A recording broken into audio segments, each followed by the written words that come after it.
Well, ladies and gentlemen, my name is Binwell Mpundu. I'm an elected member of Parliament for Nkana constituency. I think that the public is fully aware that I opted to go solo, meaning that I contested the last general election as an independent candidate. So I'm in Parliament basically as a free human being. I'm an independent gentleman.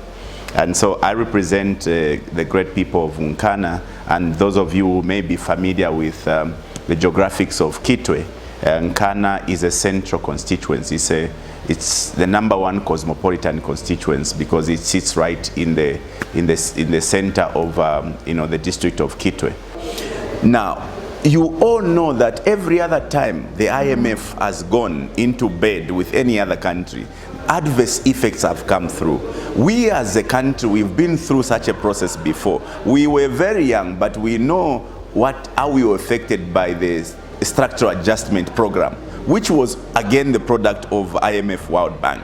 And so for me, I don't see a need for us to celebrate, because we know that there will be adverse effects that will come, because IMF will come with conditionalities.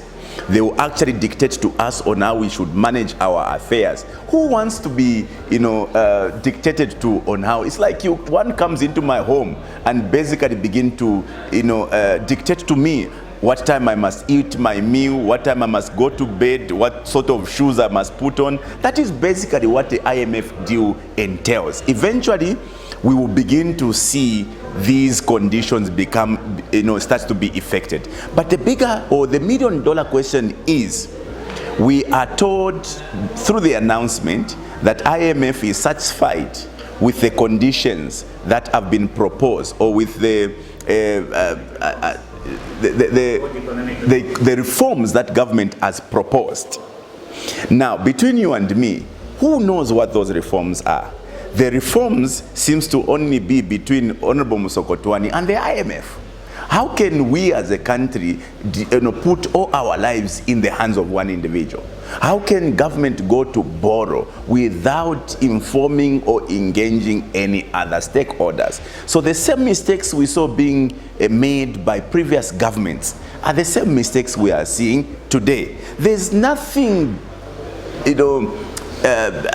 demonic, if you like, for anybody to announce the country to say, look guys, we are in a dire situation, we need to go and get some support. But as we go there, this is what we are going to put on the table.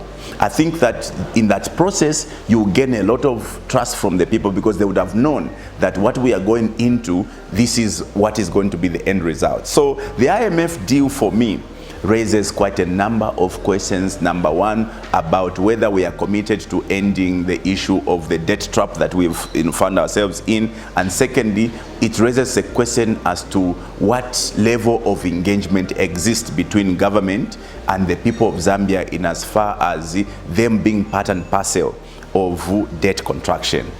So, well, we stand to wait and see where we are headed.